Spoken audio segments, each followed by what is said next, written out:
Selamat pagi. Semoga kalian semua dalam keadaan sehat walafiat. Kali ini kita masuk pembelajaran seni budaya bab 10 semester genap, yaitu kritik karya seni rupa. Adapun peta materi kritik karya seni rupa adalah pengertian kritik karya seni rupa, jenis kritik karya seni rupa, fungsi kritik karya seni rupa, dan menulis kritik karya seni rupa. Mem harap kalian mampu menguasai keempat peta materi dalam kritik karya seni rupa. Selanjutnya, tujuan pembelajaran kritik karya seni rupa adalah sebagai berikut.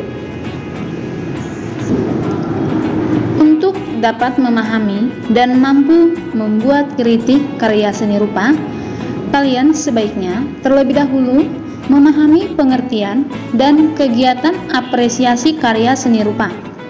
Nah, apresiasi seni atau mengapresiasi karya seni berarti memahami seluk-beluk karya seni tersebut serta menjadi sensitif atau peka terhadap segi-segi estetikanya. Apresiasi dapat juga diartikan berbagai pengalaman antara seniman atau disebut perupa dan penikmat karya. Bahkan ada yang menambahkan menikmati karya seni sama artinya dengan menciptakan kembali. Ada dua fungsi dari kegiatan apresiasi seni. Yang pertama, agar dapat meningkatkan dan memupuk kecintaan kepada karya bangsa sendiri dan sekaligus kecintaan kepada sesama manusia. Yang kedua, ada hubungannya dengan kegiatan mental kita, yaitu penikmatan, penilaian, empati, dan hiburan. Jadi, apresiasi seni juga besar manfaatnya bagi ketahanan budaya Indonesia. Melalui kegiatan apresiasi kesenian Indonesia, kalian peserta didik dapat lebih mengenal dan menghargai budaya bangsa sendiri. Selanjutnya, pengertian kritik karya seni rupa.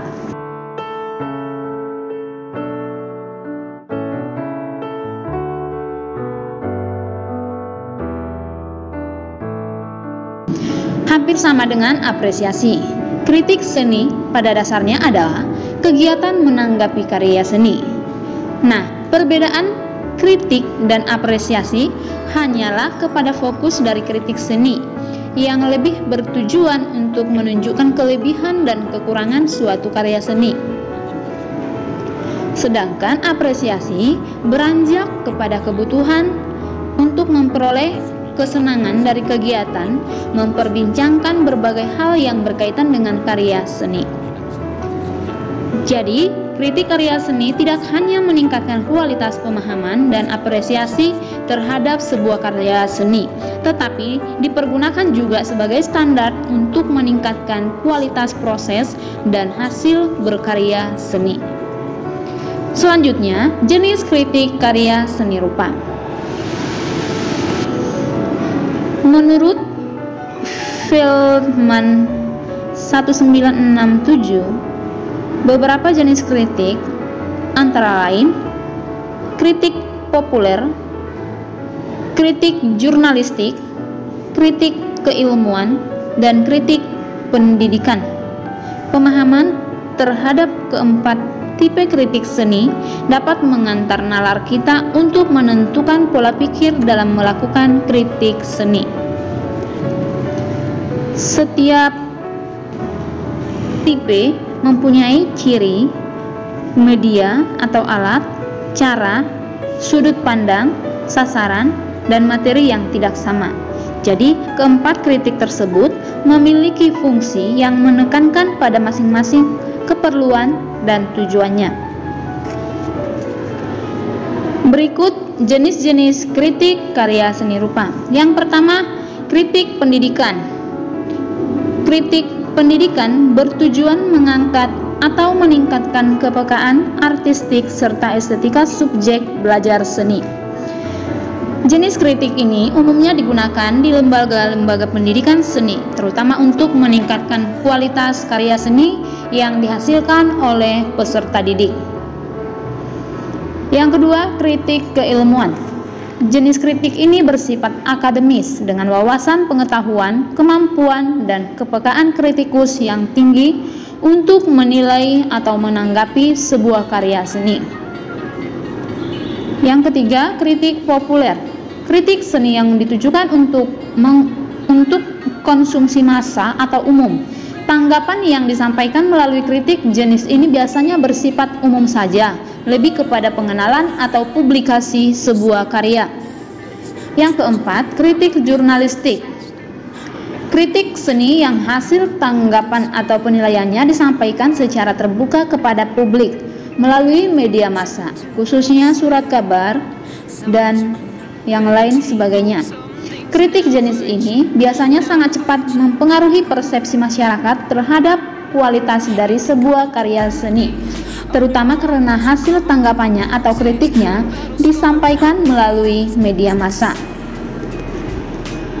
Selanjutnya, fungsi kritik karya seni rupa. Kritik karya seni rupa memiliki fungsi yang sangat penting dalam dunia seni rupa dan pendidikan seni. Yang pertama, fungsi kritik seni rupa adalah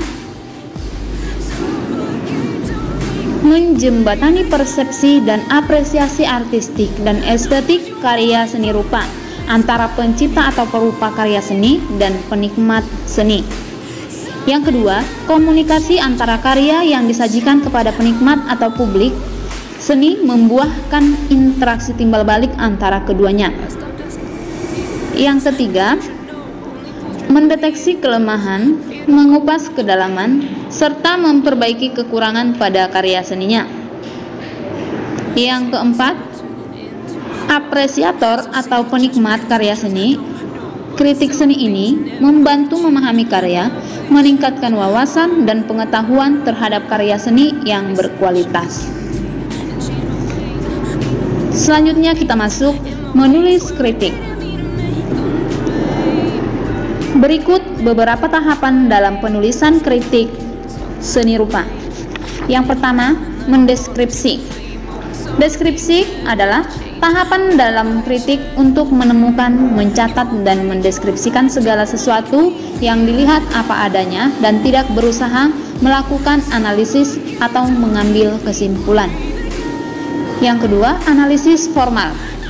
Analisis formal yaitu tahapan dalam kritik karya seni untuk menelusuri sebuah karya seni berdasarkan struktur formal atau unsur-unsur pembentukannya.